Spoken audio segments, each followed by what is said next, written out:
This is simple alcohol management, where alcohol metabolism, nutritional therapy, cellular health, and food chemistry intersect. Ponder this question. When it comes to the consumption of food and beverage, is flavor and taste more important, or is functionality?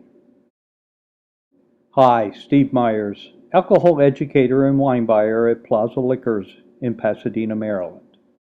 Some people believe that food and drink should be so good that it gives you an orgasm. Remember the scene from the movie When Harry Met Sally? Sally, played by Meg Ryan, is actually faking an orgasm for her friend Harry, played by Billy Crystal. Well, the other customers in the deli don't know that. The lady in the background is producer Rob Reiner's real mother. When the waitress comes to take her order, she utters that famous line, "I'll have what she's having."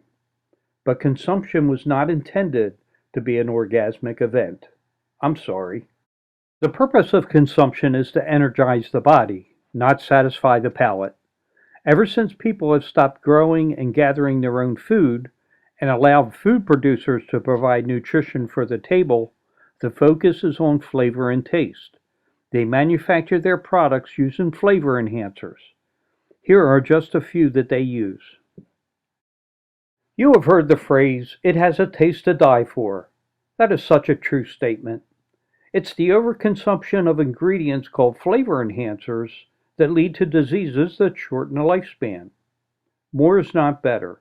Moderation is the key, just like alcohol consumption. We know that excess salt leads to coronary heart disease, and too much sugar and carbs disrupt blood sugars and lead to type 2 diabetes. To energize the body, you begin by feeding the cells of the body. The best way is to buy and consume a variety of fresh foods, of meats, seafood, dairy, fruits, and vegetables. These foods make up what we call a balanced diet.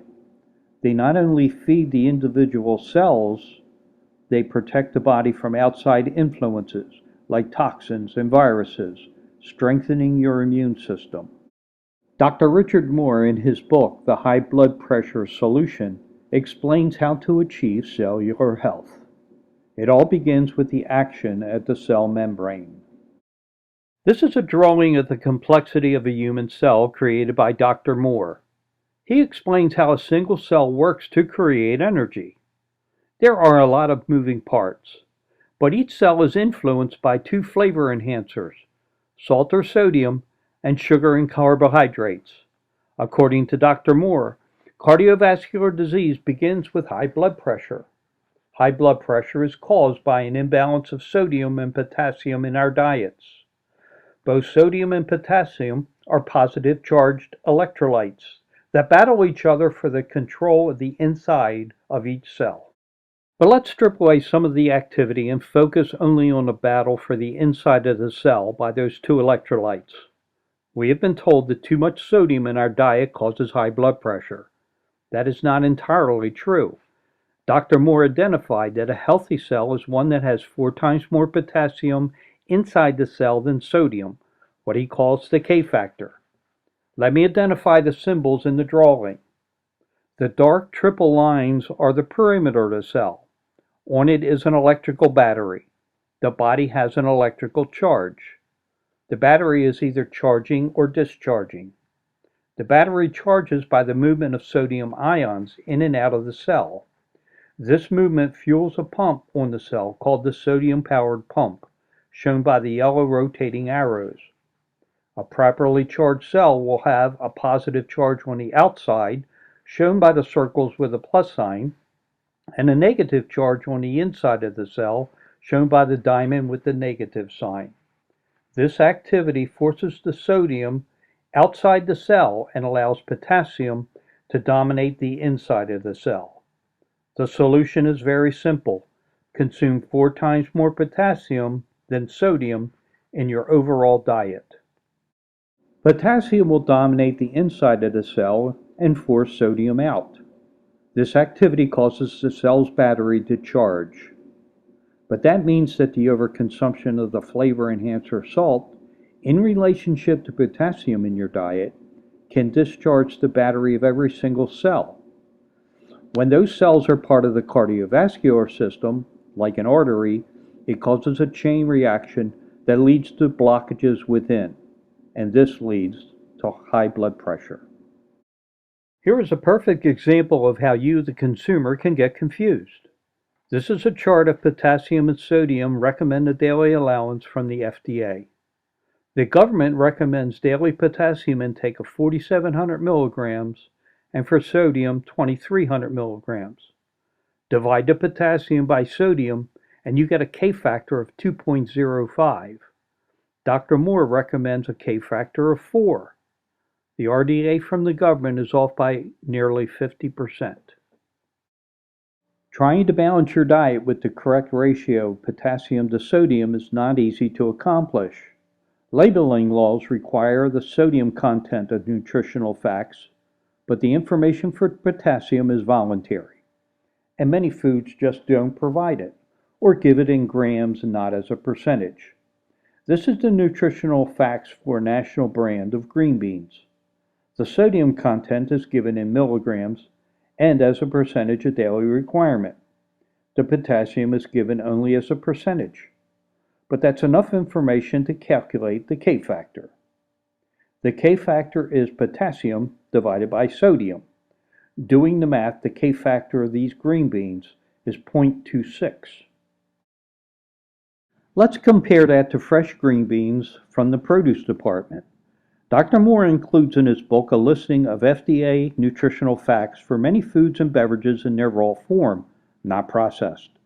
These same green beans have a K factor in raw form of over 200 compared to 0.26.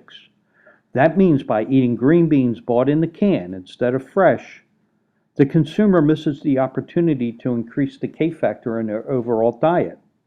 Duplicate this over the course of 30 years and you get an idea of why coronary heart disease is the #1 killer in the U.S. A similar problem develops when you overconsume sugar or carbohydrates.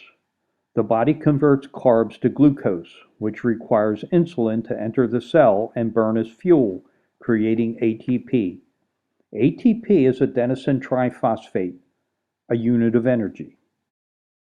Again, let's strip away the complexity of the cell and focus on glucose and insulin. If the cell already has insulin in it, the cell rejects any excess. This is called insulin resistance.